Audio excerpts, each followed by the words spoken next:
On se représente souvent le continent européen avec cette longue bande de terre qui est le prolongement du continent asiatique.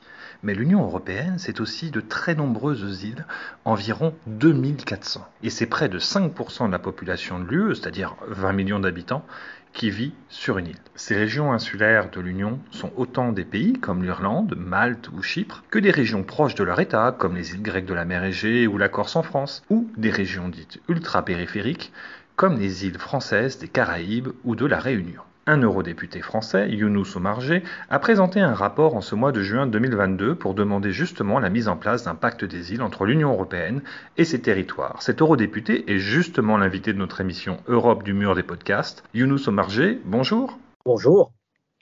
Vous êtes un eurodéputé de la France Insoumise et vous êtes élu au Parlement européen depuis 2012, déjà 10 ans. Pourquoi pensez-vous que l'Union européenne doit accorder une perception spécifique à ces îles ? Ça me semble être une évidence. L'Union européenne, tout d'abord, est un archipel qui s'ignore, puisque par les îles, elle a une présence sur tous les océans. Ces îles sont aujourd'hui au cœur d'un certain nombre d'enjeux planétaires, d'enjeux européens et d'enjeux propres. Et leur appartenance à l'Union européenne doit conduire l'Union à les soutenir. Vous savez, en ma qualité de président de la Commission du développement régional, nous avons en charge la politique de cohésion. Et la politique de cohésion vise précisément à réduire les fractures à l'échelle de l'Union et à permettre le meilleur niveau de développement pour l'ensemble des régions d'Europe. Et nous le constatons encore plus après la crise du Covid et avec la guerre d'Ukraine, que les îles, je pense surtout aux petites îles de la Méditerranée, ont des fragilités supérieures pour une série de raisons, une fragilité plus grande que les régions qui sont au cœur du continent. Ces fragilités, elles sont connues. C'est l'éloignement, c'est l'étroitesse du marché intérieur, c'est les surcoûts. Et c'est sur ces fragilités que l'Union européenne doit agir pour mettre en œuvre des mesures particulières. Et le traité, non seulement l'autorise, mais invite l'Union à le faire à travers l'article 174 du traité. Et l'objet du rapport est précisément de donner un champ très dynamique à cet article pour aider les îles à aller vers les objectifs que nous nous sommes fixés au niveau européen et en particulier concernant les transitions, l'autonomie alimentaire et l'autonomie énergétique. Je le disais, la clé pour les îles, c'est de sortir de toutes les dépendances extérieures. Alors, ce qui est intéressant dans votre rapport de 28 pages, c'est que vous montrez non seulement, certes, des fragilités pour ces îles européennes que vous venez de décrire, mais vous rappelez également qu'elles représentent une source de richesse forte pour l'Union européenne. Est-ce que vous pourriez nous en dire un petit peu plus ?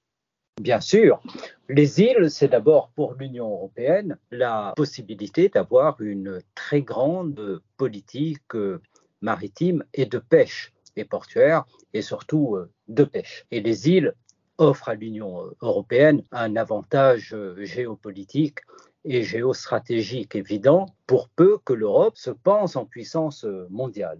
Observez actuellement la Chine qui n'ignore aucun point de passage sur la planète. Les enjeux par rapport aux routes commerciales, aux routes maritimes, aux potentialités immenses pour ce siècle des océans, doit conduire l'Union européenne à regarder ces îles différemment, d'autant plus que les îles aujourd'hui sont nées sur la scène internationale à travers le défi du changement climatique. Tout le monde connaît Kiribati, qui est une aiguille sur la carte du monde. Elle joue aujourd'hui avec d'autres petits États insulaires un rôle mondial. Et pourtant, les îles européennes sont très laissées de côté de tous ces enjeux planétaires. Donc, nous avons un intérêt évident à investir la question de l'insularité. Il faut aussi souligner que, et la guerre d'Ukraine le montre dans les conséquences potentielles en mer de Chine ou au Japon, que les îles sont aussi des points de tension. Donc, bref,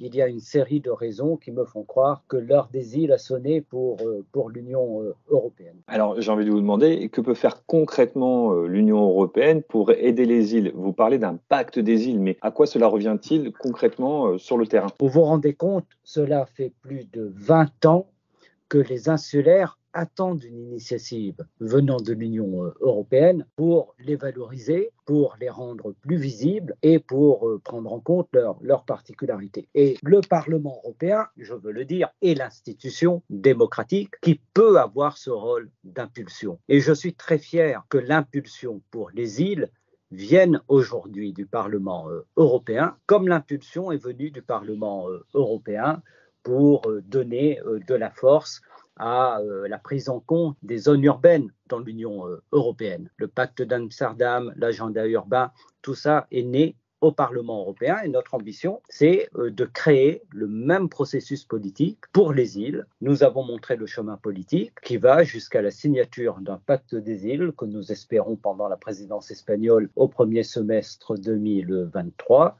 avec un agenda des îles qui va indiquer les grandes lignes stratégiques du soutien de l'Union européenne en faveur de ces territoires qui méritent d'être soutenus et à la veille des grandes négociations qui vont s'ouvrir en 2024-2025 pour le futur budget de l'Union et la renégociation des règlements post-2027. Donc les enjeux sont extrêmement importants. Regardez tout de même la situation dans ces îles après la crise du Covid. Tous les rapports montrent que les îles qui reposent sur souvent un seul pilier de développement ou le tourisme en particulier ont été beaucoup plus impactées que les autres par la crise du Covid. Et on voit aujourd'hui actuellement que compte tenu de l'éloignement, de la dépendance maritime, les îles sont aussi beaucoup plus concernées par les surcoûts des matériaux et des denrées et d'un certain nombre d'intrants qui sont la conséquence de la guerre actuelle en Ukraine. C'est la fin de ce podcast. Soyez sûr que nous allons continuer à suivre ce dossier. Monsieur Younous Omarjeh, merci beaucoup et à bientôt. Merci.